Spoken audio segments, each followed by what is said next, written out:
दो गीता तो हमारे पास हैं, एक गोरखपुर से छपी हुई है गीता प्रेस गोरखपुर से, और एक बम्बई की, और दोनों गीता जो इंडिया ही में छपी हुई, हिंदुस्तान के अंदर छपी हुई है, उन दोनों में मैंने बहुत सी जगह पर कोट लगाए हैं, निशान लगाए हैं कि जो बॉम्बे से छपी है गीता में जो चीज़ है वो इसमें है ही नहीं, और जो इसमें है वो उसमें है ही नहीं। एक ही धर्म की किताब और एक ही मुल्क में छपी हुई किताब, और दो किताबें आपस में एक नहीं है, दो रामायणें हैं, एक तुलसीदास जी की रामचरितमानस और एक वाल्मीकि रामायण, और वाल्मीकि रामायण 2000 साल पुरानी है। आज की जो रामायण है तुलसीदास जी की, उसका नाम है रामचरितमानस, उसमें साफ लिखा है रामम भगवानम मस्त, राम भगवान है।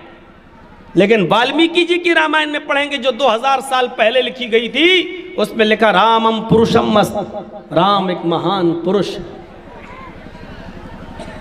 आज भी ये किताबें दोनों हैं।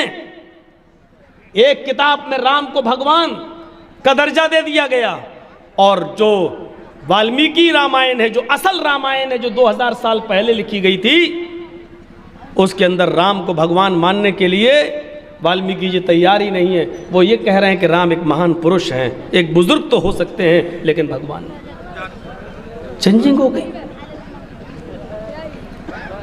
और कोई सुरक्षित नहीं।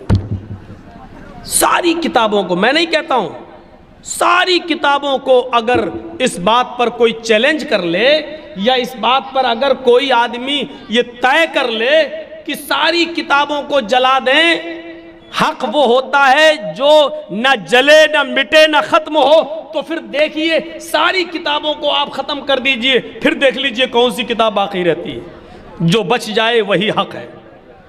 आज भी आप देख सकते हैं, यहूदियों तुम अपनी तौरात लेकर आओ, ईसाइयों तुम अपनी इंजील लेकर आओ, हिंदू भाइयों तुम अपने वेदांत लेकर आओ, सिखों तुम गुरु ग्रंथ लेके आओ, जैनियों तुम जैनिज्म लेकर आओ, बुद्धिस्टों तुम बुद्धिज्म लेकर आओ, मुसलमानों तुम कुरान लेकर आओ। हम किसी किताब को जलाने की बात नहीं कर रहे हैं, एक मिसाल दे रहे हैं। तुम अपनी मजहब की सारी किताबें ले आओ, मैं भी ले आता हूं, और आओ उनमें आग लगाते हैं।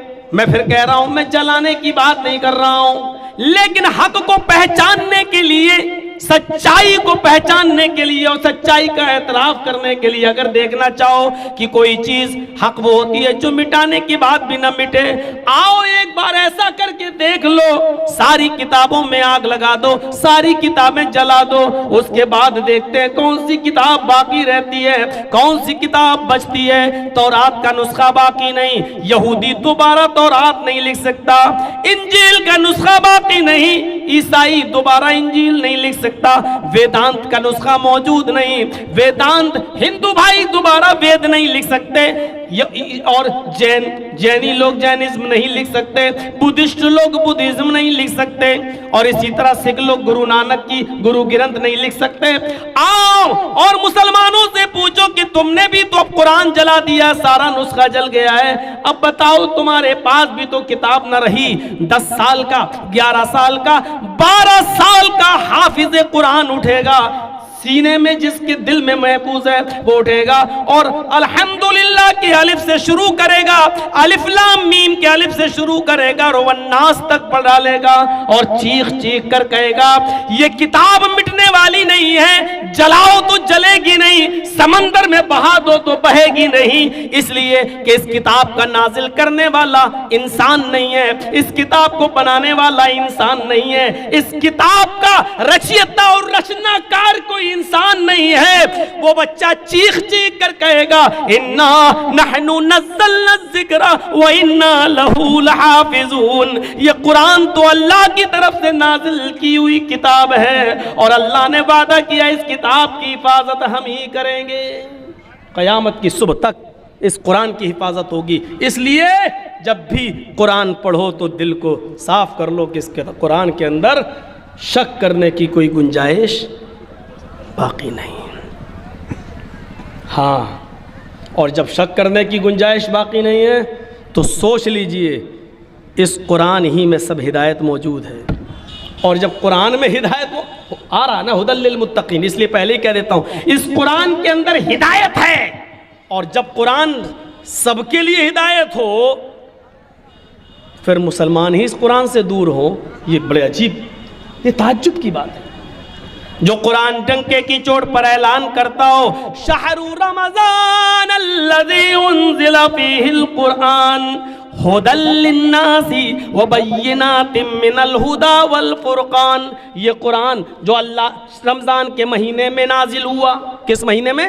रमज़ान के बाबरकत रमज़ान का महीना, जिस महीने में कुरान नाजिल किया गया है, हुदल लिन्नास, सारे लोगों के लिए हिदायत है। या हुदल लिल मुमिनीन नहीं कहा गया, हुदल लिल मुस्लिमीन नहीं कहा गया, हुदल लिन्नास, सारे लोगों के लिए। जो कुरान यहूदियों के लिए हिदायत, ईसाइयों के लिए हिदायत, हिंदू भाइयों के लिए हिदायत, जैनियों के लिए हिदायत, बुद्धिस्टों के लिए हिदायत, ये कुरान जो दुनिया के तमाम मज़ाहिब के मानने वालों के लिए हिदायत बनकर आया है। लेकिन अफसोस ये है कि ये कुरान जिस कौम के पास है, जिस उम्मत के पास है, आज वही फिरकों में बटी हुई है, आज वही इख्तिलाफात का शिकार है, आज वही एक दूसरे के पीछे नमाज पढ़ने के लिए तैयार नहीं है, आज वही कौम सबसे ज्यादा कुरान से दूर है और वही हिदायत नहीं ले रही है। ये कुरान तो यहूदी और ईसाइयों के लिए जब हिदायत है, गैर मुस्लिमों के लिए हिदायत है, तो फिर हम मुसलमानों के लिए हिदायत क्यों नहीं है? लेकिन हमने इस कुरान करीम से हिदायत नहीं ली, हमने पढ़ना छोड़ दिया है, बल्कि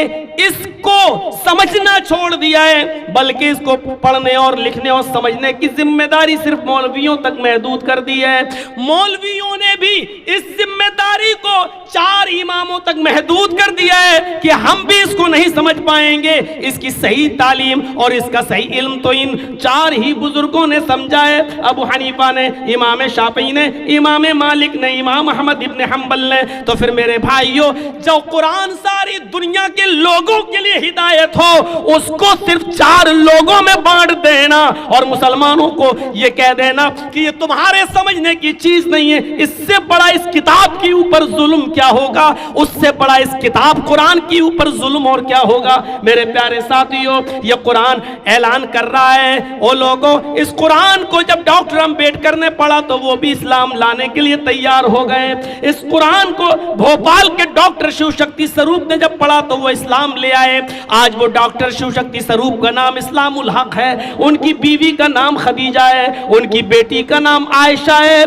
बीवी भी MBBS डॉक्टर और उनकी बेटी भी MBBS डॉक्टर। भोपाल की सरजमीन पर अगर ये कुरान महदूद लोगों के समझने के लिए, फिर डॉक्टर शिव शक्ति स्वरूप कैसे समझ गए, डॉक्टर अंबेडकर की समझ में कैसे आ गया, महात्मा गांधी ने इस कुरान को पढ़ने के बाद सत्य और अहिंसा में ये कैसे कह दिया कि ओ लोगो, अगर देश में अमन चाहते हो, शांति चाहते हो, उन्नति चाहते हो, तरक्की चाहते हो, तो कुरान के कानून को देश में नाफिज कर दो, कुरान करीम की शिक्षा को देश में नाफिज कर दो। मेरे भाइयों, ये कुरान जो सबके समझने के लिए था, आज हमने उसको महदूद कर दिया है। इसलिए कुरान कहता है अलिफ लाम मीम ज़ालिकल किताबु ला रैब फी। ओ लोगों, ये किताब बिला शक व शुबा दुरुस्त है, इसके अंदर शक करने की कोई गुंजाइश नहीं है। पढ़ो तो दिल खोल के पढ़ो और ये सोच के पढ़ो कि इसका एक एक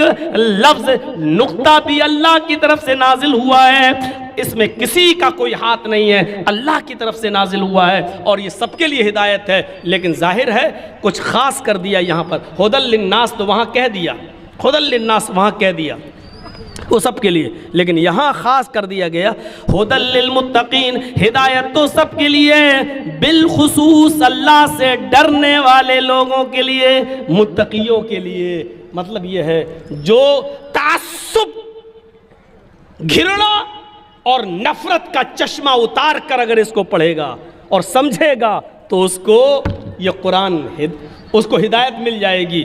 और जो तासुब की नज़र से पढ़ेगा, घृणा और नफरत की नज़र से पढ़ेगा, उसको नहीं।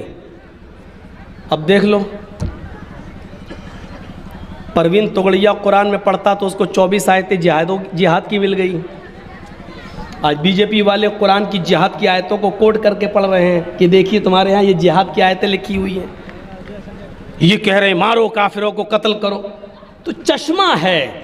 और डॉक्टर शिव शक्ति स्वरूप को देख लो, उसने सिर्फ एक उसूल पढ़ा था कुरान में, बस बच्चा माँ के पेट में जो बनता है तो कैसे बनता है, पहले नुत्फा मनी का कतरा, उसके बाद में फिर जमा हुआ खून, फिर गोश्त का लोथड़ा, और फिर किन मराहिल से वो गुजरता है। उसने कुरान के अंदर उस तरतीब को पढ़ा और पढ़ने के बाद उसने कहा कि 1400 साल पहले तो साइंस ने तरक्की नहीं की थी, 1400 साल पहले मेडिकल तो इतना आगे नहीं बढ़ा था। उसने कहा सोनोग्राफी पर मैं देखता हूं बच्चा ऐसे ही बनता है, पहले ये, फिर ये, फिर ये, फिर ये, फिर हड्डी, फिर गोश्त में, फिर हड्डियों में गोश्त पहनाया जाता है। जिन मराहिल से कुरान ने बताया है, फिर वो जीता जागता इंसान और फिर वो बाहर आता है। जिन मराहिल से कुरान ने बताया कि बच्चा बनता है, आज से 1400 साल पहले मुहम्मदुर रसूलुल्लाह को किसने बताया था, जबकि मेडिकल साइंस तरक्की नहीं की थी, जबकि मुहम्मदुर रसूलुल्लाह तो किसी मदरसे में और यूनिवर्सिटी में पढ़े भी नहीं थे। सिर्फ उसने इस बात पर गौर किया और इस्लाम ले आया, ईमान ले आया। उसकी बीवी भी खदीजा बन गई और उसकी बेटी आयशा हो गई। मेरे प्यारे साथियों, तसव्वुर करो, तासुब की चादर उतार कर, ऐनक उतार कर जब पढ़ा तो हिदायत मिल गई। बिल्कुल वैसे समझो, वैसे अबू जहल भी छुप छुप कर कुरान सुनता था, अबू लहब भी सुनता था, लेकिन हिदायत नहीं मिली। हजरत उमर फारूक ने अपने बहनों बहनोई को जब पीटा और कहा बताओ तुम क्या पढ़ रहे थे, जब कहा कि हम बिल्कुल बदलने वाले नहीं हैं, हाँ आए उमर मैं इस्लाम ला चुकी हूं, मैं कुरान पढ़ रही थी। कुरान के चंद आयतें हजरत उमर फारूक के सामने पढ़ी गई। कहने लगे कि मुझे भी उस हस्ती के पास ले चलो, साहिब कुरान के पास ले चलो, मुहम्मद रसूलुल्लाह के पास ले चलो। और वहां जाते हैं और इस्लाम ले आते हैं। मेरे प्यारे साथियों, गौर करो, हजरत उमर ने हिदायत के, तकवे के, हिदायत के ऐनक से पढ़ा था, हिदायत मिल गई। आज भी यही कहा गया, ये कुरान सबके लिए, सारी इंसानियत के लिए हिदायत है, लेकिन बिलखुसूस जो अल्लाह से डरते हैं उनके लिए ज्यादा, अल्लाह से डरने वालों के लिए ज्यादा। क्यों? जब डरेंगे तो जाहिर है, जब आप हिदायत ही के लिए पढ़ेंगे कि इसमें अच्छाई क्या है, बोलेंगे, ये होता है ना। बहुत से लोग डॉक्टर जाकिर नाइक के ऊपर तब कितने गैर मुस्लिमों ने उनकी तकरीर नहीं सुनी है, ना उनके स्टेज पर गए हैं, सिर्फ डॉक्टर जाकिर नाइक की ज़िंदगी के बारे में उन्होंने तहकीक करना शुरू कर दी। कुछ लोग तो पीएचडी करने के लिए उन्हीं की ज़िंदगी पर पीएचडी कर रहे हैं कि देखे क्या है, और उनकी ज़िंदगी पर पीएचडी करते करते मुसलमान हो गए। वो हुए थे उनको आतंकवादी साबित करने के लिए कि इनको आतंकवादी हम घोषित कर दें, बताएं कि कितना गलत इंसान था, लेकिन उसकी जिंदगी के बारे में पढ़ना शुरू किया तो पढ़ते पढ़ते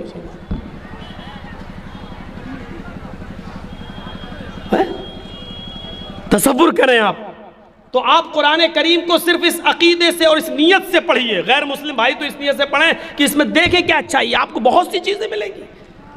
आप पहली चीज की अगर आप देख लें, कुरान खोलिए, पहली आयत क्या मिलेगी आपको, बिस्मिल्लाहिर्रहमानिर्रहीम। ऋग्वेद खोलिए, आपको पहला मंत्र क्या मिलेगा, अग्निमीले। खोलते ही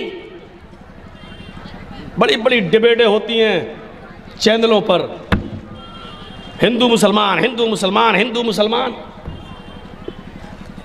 और सुन लो बिहार वालों, ये देश न तो हिंदू हिंदू हिंदू कहने वालों से चलेगा, और न ये देश, आपका ये मुल्क मुसलमान मुसलमान मुसलमान मुसलमान मुसलमान कहकर चलेगा।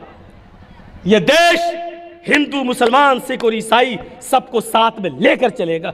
जो चलेगा उससे बनेगा, उससे चलेगा।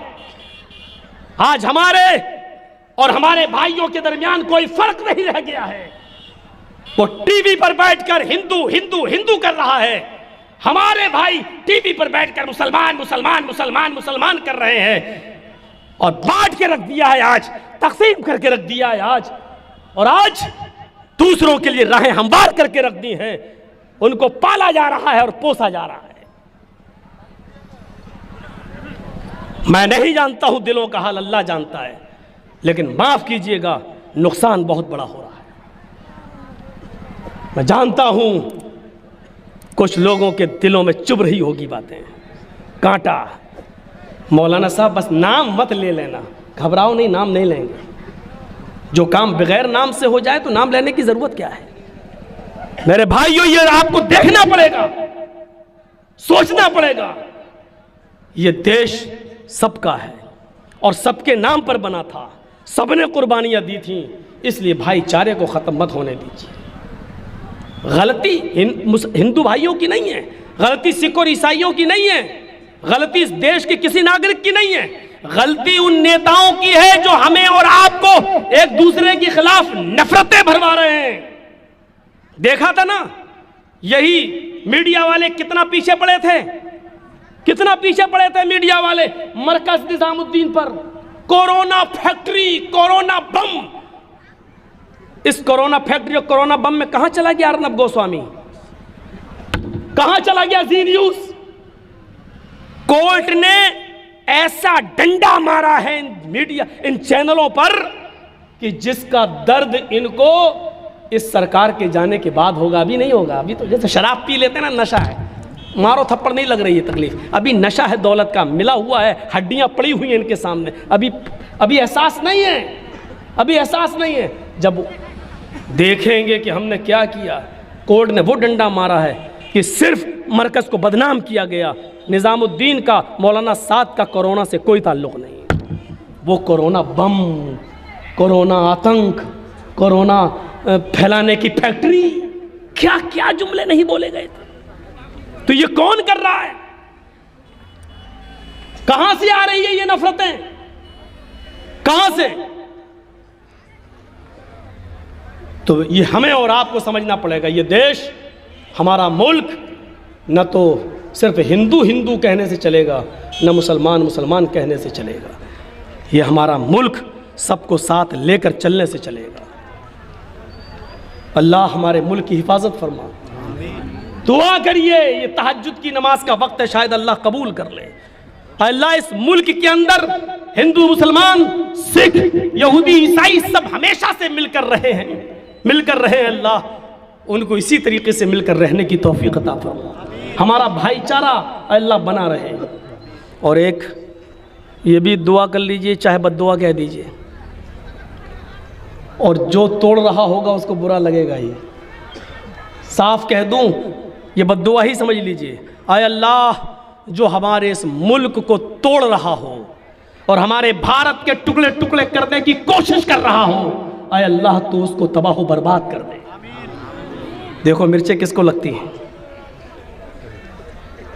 हमने तो देश की एकजहती के लिए दुआ की है। आय अल्लाह, जो हमारे मुल्क में हिंदू मुसलमान सिख ईसाई के भाईचारे को खत्म कर रहा है, आय अल्लाह तू उसको तबाह बर्बाद कर दे, अल्लाह तू उसको मिटा दे। क्या हर्ज है इस दुआ में? मैं तो नहीं समझता हूं कोई हर्ज है। क्यों?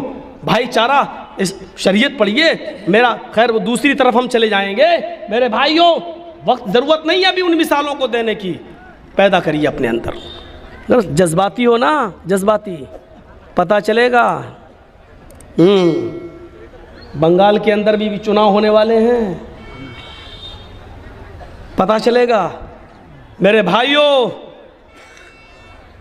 मैंने 50 बार ये कहा है बिहार की सरजमीन पर, अगर छोटा नुकसान करके बड़ा नुकसान से अगर अपने आप को आप बचा लें तो यही बहुत बड़ी बात है। मेरे भाई का पैर कटा, चचेरे फुफेरे भाई का, डॉक्टर ने कह दिया था जर्जी साहब लिख के दीजिए, अगर आप ले जाना चाहें तो ले जाइए, लेकिन लिख के दीजिए।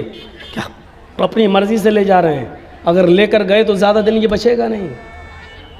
एक तरफ ज़िंदगी, एक तरफ पैर, पैर भी प्यारा, ज़िंदगी भी प्यारी। लेकिन जर्जी साहब, जिसका ना बाप हो ना माँ हो, अकेले फैसला करना हमारे लिए कितना मुश्किल था बम्बई में। कैसे ही डिसीज़न लूँ, 15 मिनट के अंदर डिसीज़न लेना पड़ा। फिर यही सोचा गया, बड़े नुकसान से बचने के लिए छोटा नुकसान कर दिया जाए। करिए डॉक्टर साहब ऑपरेशन, काट दीजिए पैर। आज हम हिंदुस्तान में मुसलमानों की यही हालत है, यही कैफियत है।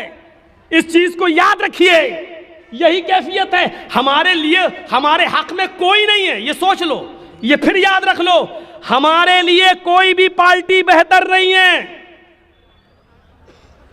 हम यूपी में भी कह चुके हैं, ना सपा, ना बसपा, ना कांग्रेस, सबने हमारा मजाक उड़ाया, सबने हमसे हमारे वोट का इस्तेमाल किया। मैं यहां पर भी कह रहा हूं कि हमारा कोई नहीं है।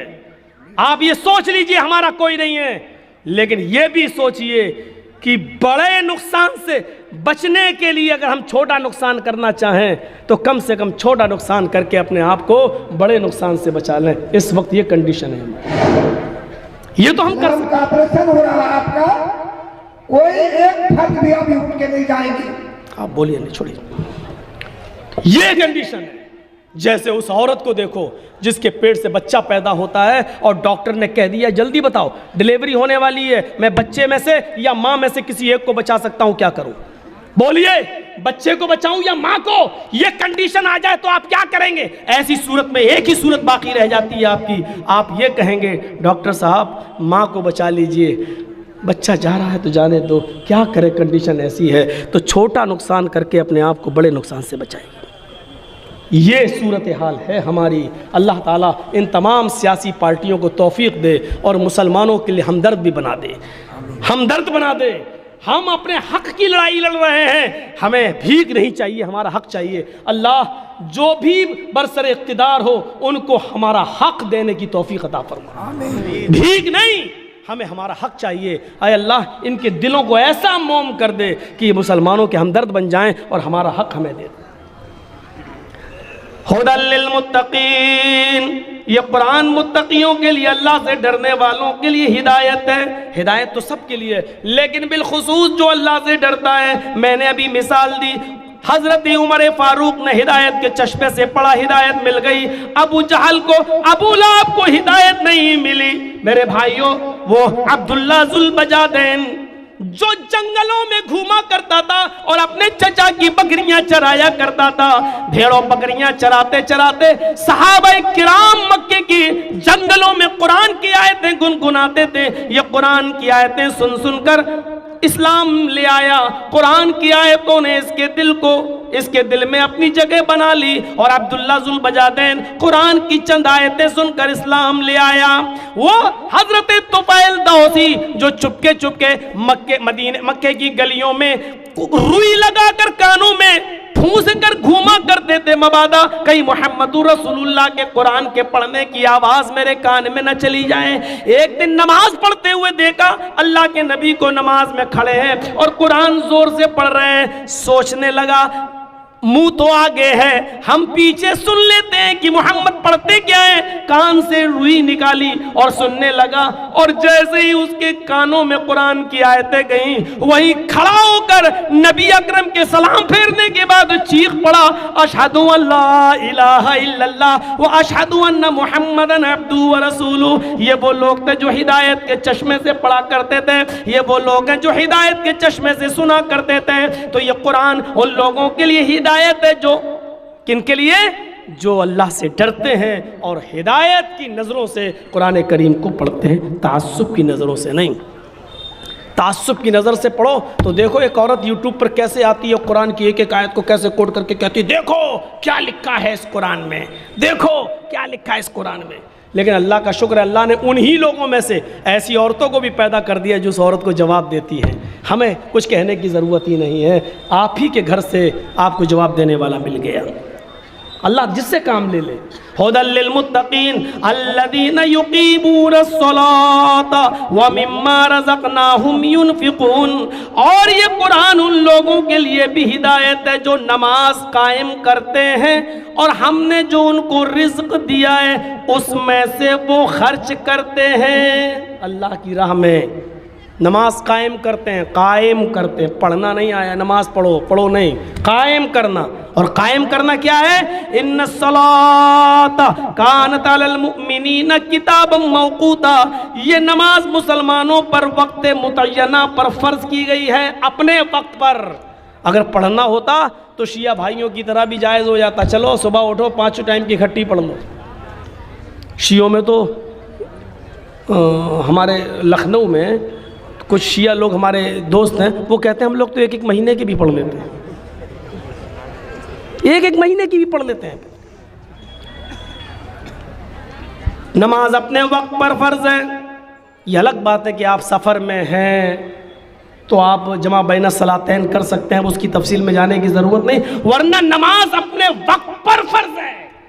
मुस्नद अहमद के अंदर ये वाक़या भी नकल किया गया है कि हज़रत अनस इब्ने मालिक रज़ी अल्लाह ताला अन्हु जो थे उमर इब्ने अब्दुल अज़ीज़ के दौर में, उमर इब्ने अब्दुल अज़ीज़ के दौर में जब उनकी खिलाफत थी उमर इब्ने अब्दुल अज़ीज़ की, तो ये कभी उनके पीछे नमाज पढ़ लिया करते थे और कभी पहले नमाज पढ़कर निकल जाते थे। तो लोगों ने शिकायत की कि अमीरुल मोमिनीन, उमर इब्ने अब्दुल अज़ीज़ से कहा, अमीरुल मोमिनीन आपको मालूम है? कहा क्या? कि ये अनस जो हैं, अनस इब्ने मालिक, ये कभी आपके पीछे नमाज पढ़ते हैं और कभी नमाज पढ़े बगैर आपसे पहले नमाज पढ़ के मस्जिद से निकल जाते हैं, यानी आपके पीछे नहीं पढ़ते। आखिर वजह समझ में नहीं आ रही है। उमर इब्ने अब्दुल अज़ीज़ ने उनको बुलाया, आए अनस, मैंने ऐसा ऐसा सुना है। कहा बिल्कुल ठीक सुना है। कहा क्या मतलब? इंतिशार कैसे? आप जमात के दरमियान इंतिशार कैसे फैला रहे हो? आप जमात से पहले नमाज पढ़ के कैसे निकल जाते हो? ये अलग बात है कि जमात हो गई चलो बाद में आके पढ़ लो, लेकिन जमात से पहले तुम नमाज पढ़ के कैसे निकल जाते हो?